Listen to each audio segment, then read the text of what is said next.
semaine, refermer les plaies du procès des attentats du 13 novembre. La justice se penche à partir d'aujourd'hui sur la tuerie au camion de la promenade des Anglais à Nice le 14 juillet 2016. Je vous en rappelle le triste bilan, l'effroyable bilan, 86 morts, 318 blessés, plus de 800 parties civiles aujourd'hui et je ne compte pas toutes les personnes témoins et traumatisées. Bonjour Maître Gérard Chemelin. Bonjour. Bienvenue sur Europe 1, merci d'être avec nous ce matin. Vous êtes avocat, vous allez représenter des familles lors de ce procès qui va se dérouler donc pendant 3 mois devant la cour d'assises spéciale à Paris. Alors première question un peu technique, pourquoi ça se passe à Paris et pas à Nice, Maître Chemelin? La question reste ouverte.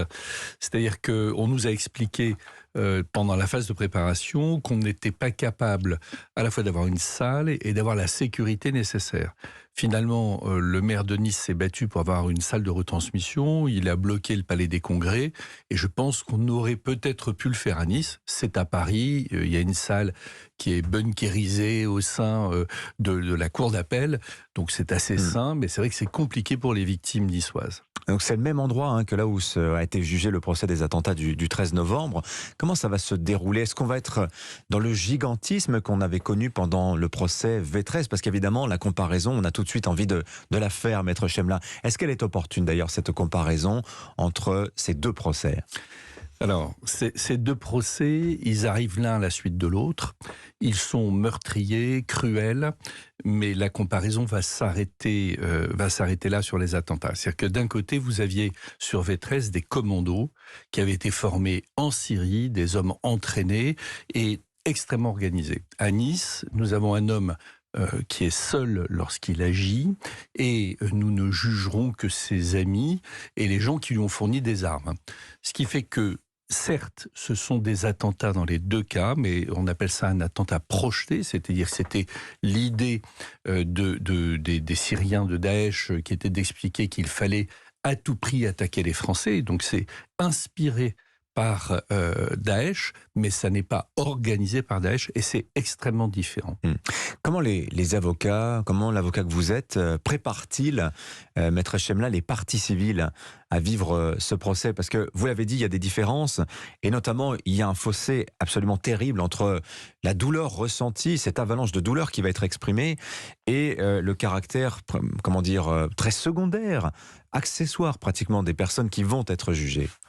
La première chose que j'essaye de faire, c'est de permettre aux victimes d'apprivoiser ce qui va être leur procès, parce qu'elles ne se rendent absolument pas compte, elles sont devant une espèce de montagne, elles ne se rendent pas compte de ce qui va se passer. Ensuite, on essaye de les préparer à la frustration qu'est un procès, à la frustration que sera nécessairement ce procès, puisque nous n'aurons pas de complices ni d'auteurs, simplement des personnes accusées d'association de malfaiteurs, et donc nous leur expliquons autant que possible que le plus important dans le procès va être leur parole. Ils sont là pour ça. Procès catharsis. Alors c'est en tous les cas le partage de quelque chose qui les réunit toutes ces victimes et à mon sens un moment de communion avec la France entière et avec les juges. On va exprimer publiquement de façon organisée ce qu'il s'est passé, ce qu'ils ont vécu et le traumatisme qui demeure. Oui.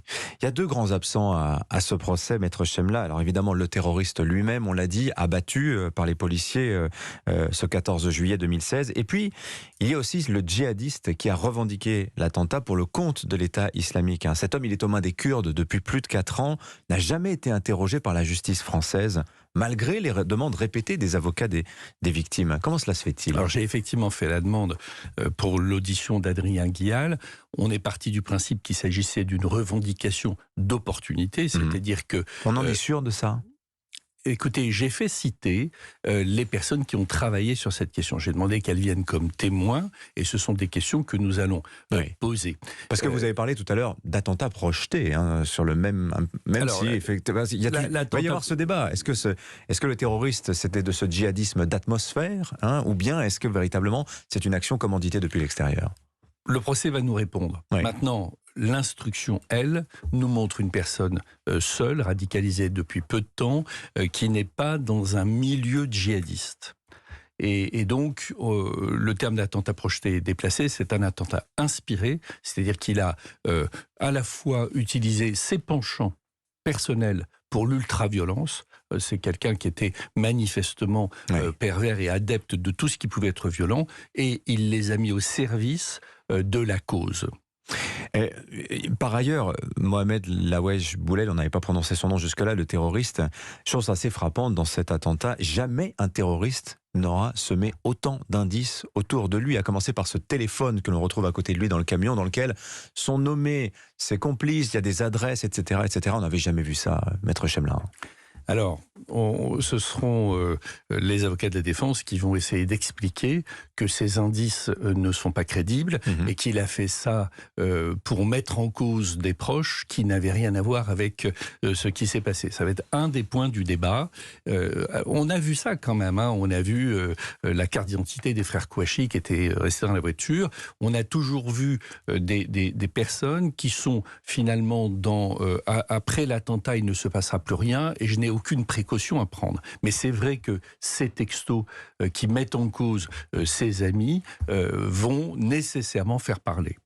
Il est question d'entendre au cours de ce procès l'ancien président François Hollande, Bernard Cazeneuve. Ils vont être appelés à la barre de la cour d'assises spéciale. Est-ce nécessaire, pensez-vous, ces auditions ? Alors, moi, je ne vais pas critiquer une initiative qui a été prise par des confrères. En ce qui me concerne, je ne l'ai pas fait parce que je considère qu'on ne peut pas comparer Nice à ce qui s'est produit avant. Il est vrai que nous étions dans un rassemblement majeur. Il est vrai que les mesures de précaution, vous savez, aujourd'hui, il y a des blocs de béton partout dès que vous avez un rassemblement. À l'époque, ça n'existait pas. Donc, on a pris conscience d'un certain nombre de choses. Je ne pense pas que les politiques de l'époque aient grand-chose à nous dire. Maintenant, ils vont nous dire quand même, parce qu'ils étaient aux affaires, ils vont nous dire à la fois l'émotion qu'ils ont eue, ils vont s'expliquer. François Hollande, ce soir-là, était à quelques centaines de kilomètres et il y a quelques CRS qui étaient autour de lui, qui n'étaient donc pas sur la promenade des Anglais. Donc tout ça, c'est un débat qu'on va avoir. Est-ce que c'était essentiel ? J'ai trouvé que la prestation de François Hollande dans le procès du 13 avait été intéressante. Celle de M. Cazeneuve était, pour moi, apportait moins d'éléments. Merci Maître Gérard Chemla. Merci à vous d'être venu nous voir ce matin sur Europe 1. Vous souhaitez ajouter quelque chose ? Oui, vous avez dit qu'il y aurait 2 grands absents. Oui. Il y a 86 absents qu'il faut rajouter. Ce sont les 86 victimes de cet attentat, dont beaucoup d'enfants, puisque le terroriste a visé de façon intentionnelle les familles, les poussettes et les enfants. Et c'est l'abomination absolue. Merci Maître Chemla. Merci à vous. Merci à vous. Il est 7h20 sur Europe 1.